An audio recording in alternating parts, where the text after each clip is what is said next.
Right now, the education sector is showing a notable surge in sentiment at plus 0.20, coupled with a strong momentum of plus 0.34.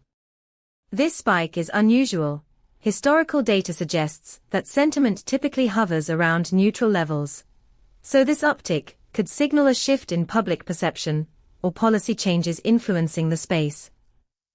When you query our Education Sentiment API, you receive a wealth of insights, including sentiment scores, momentum trends, and a breakdown of 19 semantic clusters that highlight key themes driving the conversation.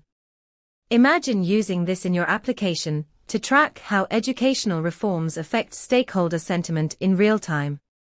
You could adjust your strategies based on immediate feedback, ensuring your approaches are responsive and data-driven.